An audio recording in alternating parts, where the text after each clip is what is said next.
இப்போ பார்த்தீங்கன்னா ஒரு கூட நிறைய வெட்டின்னு வந்தோம் போயிட்டு பனங்காய் காட்டில் போயிட்டு. அதான் நீங்கள் இந்த படத்தில் பார்க்கறது. ஒரு கொலை ஃபுல்லாக இருக்குது. 2 காய் மட்டும் கொஞ்சம் பிச்சுக்கிச்சு. அதை மட்டும் தனியாக எடுத்து வைக்கிறோம். இது எல்லாம் கழிக்கணும். இதை வந்து யூடியூப்லேயோ இதுலேயோ ஷேர் பண்ணக்கூடாது கழிக்கிறது. இதெல்லாம் இது ஒன்று ஒன்றா கட் பண்ணி அந்த பொடியில் போட்டுக்கிறோம். பொண்ணு போட்டாச்சு. 2வதும் போட்டோம்.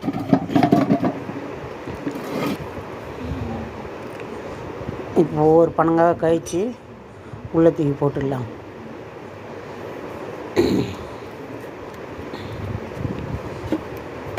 கூடையில் தூக்கி போட்டுக்க வேண்டியது தான் எல்லாத்தையும்.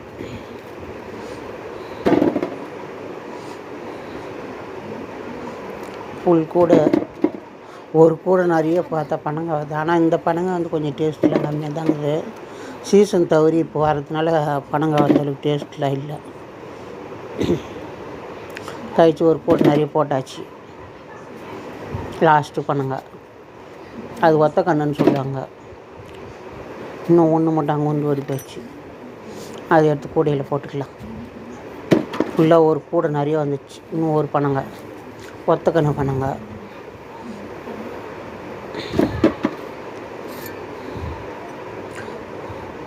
இந்த கத்தி பார்த்திங்கன்னா 250 ரூபா. சூப்பராக இருக்கும் கத்தி. நைஃப் வந்து ஈஸியாக கட் பண்ணலாம்.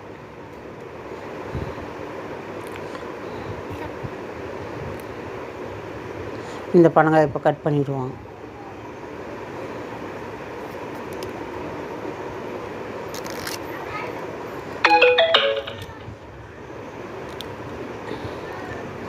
அதை கட் பண்ணதுக்கப்புறம் இது மாதிரி 3 கன்று இருக்குது.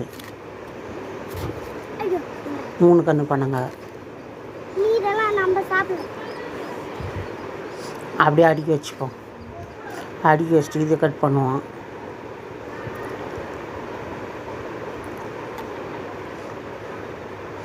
இதை கட் பண்ணி வச்சுப்பாங்க.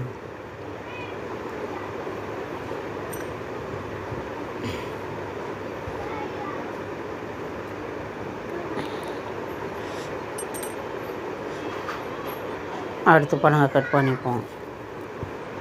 3 காய் கட் பண்ணியாச்சு.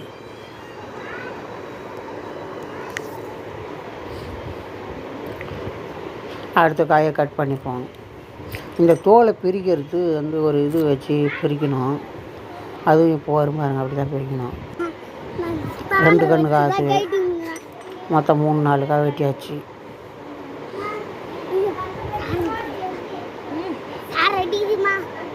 2 கன்று காய்